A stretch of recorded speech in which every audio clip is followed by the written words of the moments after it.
God of War is a triumphant video game series spanning across 20 years of games. And in today's day, we got Kratos, who's like the loving father, protector of Asgard, and the God of War, of course. But you want to know how he got to that point in God of War 2018, where he was a heartbroken, depressed man trying to just take care of his son with PTSD of his past actions? Well, a lot of that had to do with what happened in God of War 3, and a lot of what happened in God of War 3 is what made Kratos the man he is today in the new games. Now let's go with this. God of War 3 is the ending of the Greek saga in the God of War series, where we see Kratos duel with all the Greek gods for an insane climax. We fight Zeus, a giant tree lady, and magic boxes. Oh, those magic boxes. But God of War 3 offers more than just kicking ass and boss fights. It offers a great story. Now, when I say a great story, I'm not really talking about the whole story, I'm just kind of talking about Kratos as a whole. And I know that's kind of clickbait, but whatever. What I mean is the story of God of War 3 makes no sense. It has a bunch of plot holes, like why is Pandora's box still there? Why is Athena helping Kratos after she sacrificed herself to save Zeus? And in God of War 2, she was already infected by the evils, so why was she helping him? And why doesn't Kratos just go back in time to save his family instead of trying to kill Zeus? A lot of plot holes, a lot of stuff that doesn't make sense. And I don't buy the whole rage thing, whatever. Kratos is, of course, a very angry person, but he's not stupid. He's not stupid. That would have crossed his memory eventually. But Kratos' character is written so damn well in God of War 3, and honestly is the best thing about this game other than the gameplay. Let me explain. So in God of War 3, it starts out with our favorite angry Spartan shouting out to Mount Olympus, declaring he will destroy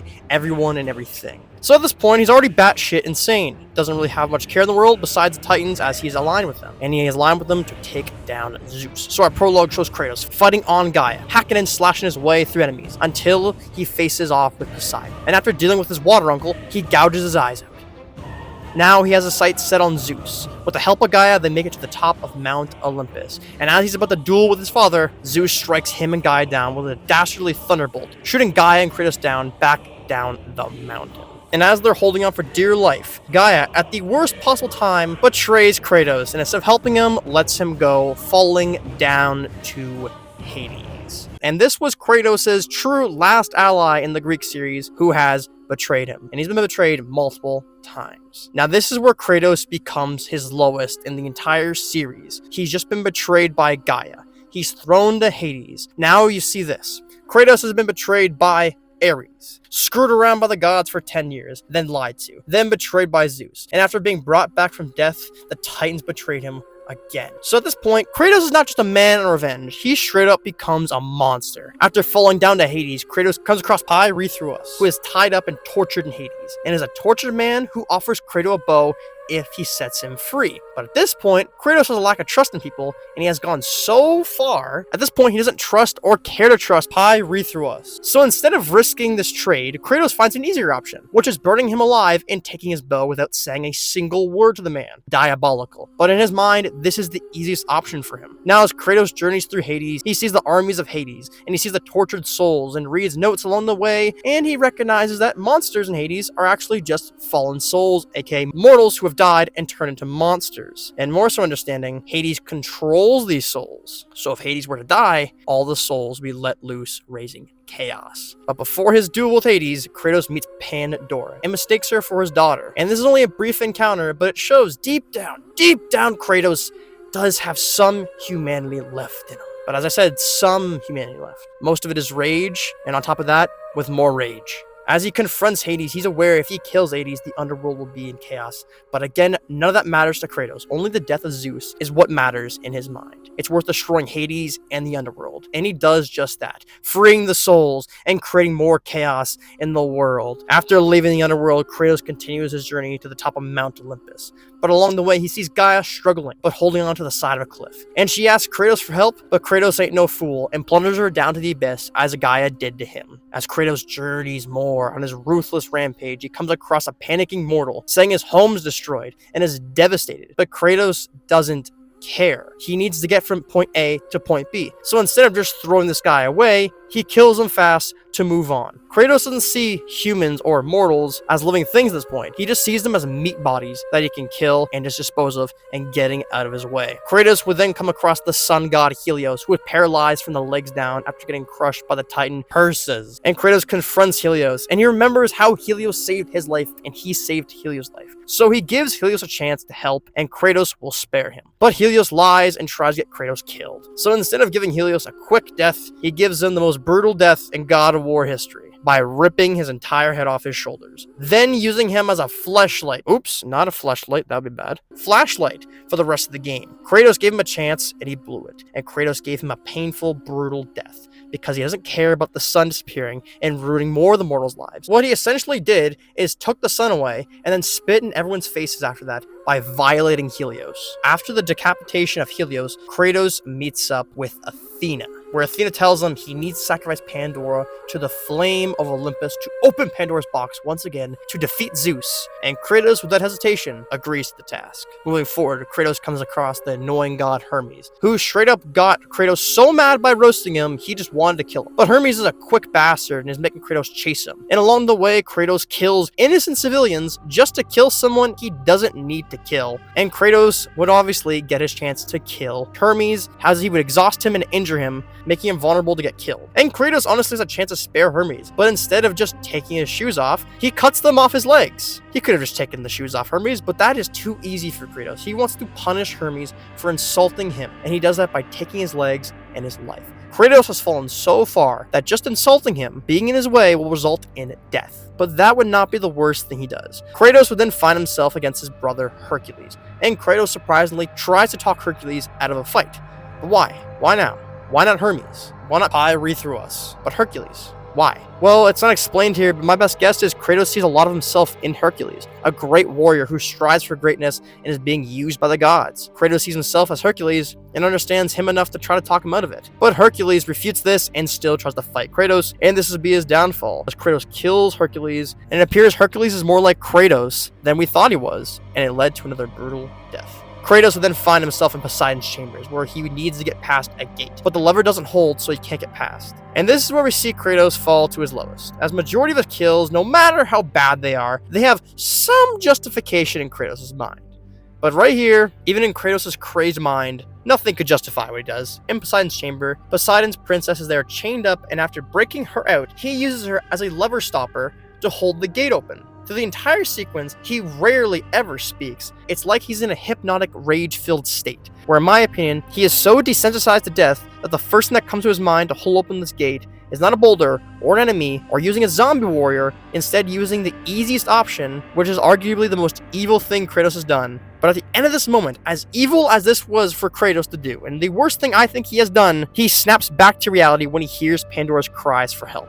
Again, snapping out of his bloodthirsty rage and showing some humanity that he still has left. Then he goes to Hephaestus, as he learns that Hephaestus is the adoptive father of Pandora and isn't too cool with Kratos trying to sacrifice her to the flame of Olympus. And in an attempt to get Kratos killed to save his daughter, he gets Kratos to go to Tartarus to get the Olympus stone. But as Kratos gets there, he gets into a scuffle with his grandfather Kronos. And after defeating Kronos, he once again has a chance to spare him, but doesn't, retrieving the Olympus stone from his stomach and a now dead Kronos. Kratos has completed his task. So when Kratos returns to Hephaestus, he is surprised to see Kratos alive, but still holds up his end of the bargain and makes him the Nemesis whip, as he promised to Kratos. But as Kratos is checking out the weapon, Hephaestus sneak attacks him, trying to kill him, but Kratos manages to counter it and impale Hephaestus with a large spike in the stomach. Now, one thing I've always questioned about Hephaestus' death is how it's not that brutal.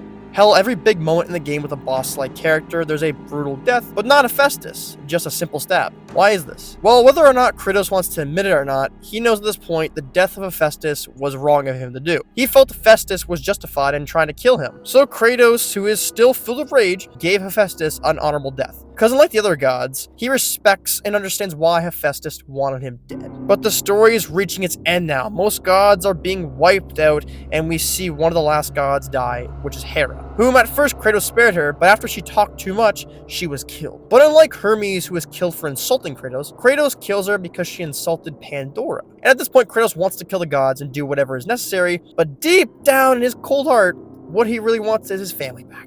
And without admitting it to himself, he doesn't want to sacrifice Pandora, he wants to save Pandora. And once he finally gets to Pandora, she hugs him. And it's almost like for a brief moment, Kratos breaks his bloodthirsty rage of killing gods and becomes what he started as in these games, a father. At this point, Kratos begins to change just a little bit. As he speaks with Pandora, we get confirmation that Kratos did in fact respect Hephaestus, as he says, I saw Zeus torture my father.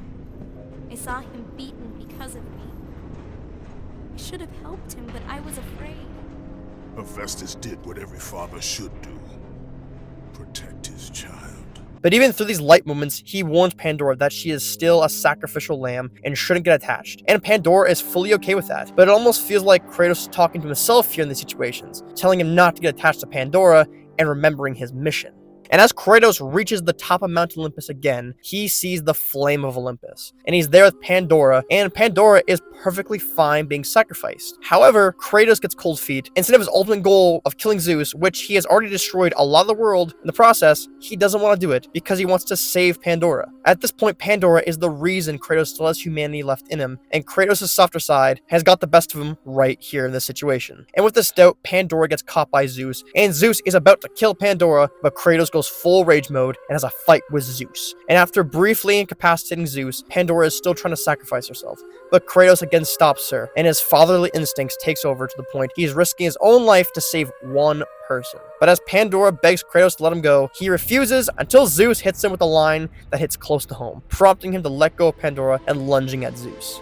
Pandora is gone, the flame is gone, and now the box can be opened. And as he opened it, the box is empty. All for nothing. His whole journey of getting Pandora, then eventually saving her, and not wanting her to die. Then she dies, means nothing. Kratos truly has nothing left but one thing, killing Zeus. So the rage takes over for the last duel. In the body of Gaia, Kratos and Zeus have their final duel. It's a back and forth battle, but eventually Kratos gets the upper hand and uses the blade of Olympus, stabbing Zeus into the heart of Gaia, killing Gaia and Zeus. Kratos' vengeance is over.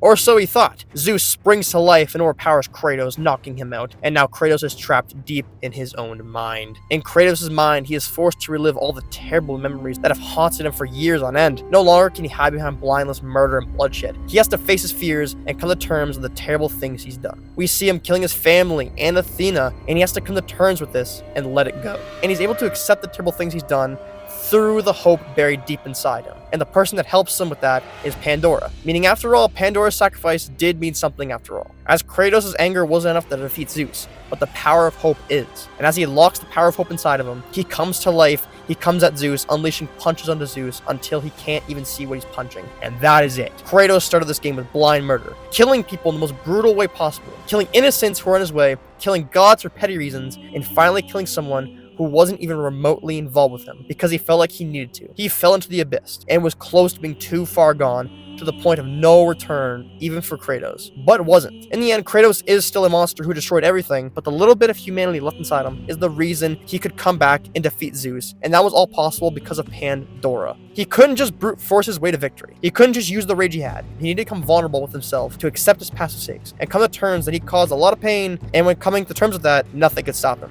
If Kratos didn't treat Pandora like a daughter and didn't see her as her own child, Kratos would have no humanity / no hope left in him. He would have died. But since he did have some hope left in him and had a softer side for Pandora, it made him strong enough to kill Zeus. Then after this, Kratos would eventually take his own life, wink wink, to end the game in a very cool character arc in this one game. And something I like to mention is Kratos' story started with him killing his family, as in his wife and daughter, and his story ends with him trying to help a daughter-like figure, and eventually the daughter-like figure helps Kratos win in the end. I just thought it was a cool thing how I saw it. Nothing too crazy though. That's just me though. Listen, God of War 3 is a very flawed game and doesn't make much sense, but the way Kratos is written is very good, and I got nothing but props to Santa Monica Studios on making this game because the game is hella fun and Kratos' character is so good, and I love it. Also, I like how they incorporated the power of hope into God of War Ragnarok's Valhalla. Very nice nod to God of War 3, which I also like. And that is the video, everybody. I hope you enjoyed it. God of War 3 is one of my favorite games ever, and I always noticed that Kratos' character is so good and so well written in this game. Although the story of a whole may not be very good, but whatever. That's the video, everybody. Hope you enjoyed this. Hope this got you to play God of War 3 again. Maybe this will get you to play God of War 3 for the first time. I don't know. Who knows? That's all I gotta say on that. Please leave a like and subscribe, and enjoy the rest of your day. Cheers, y'all.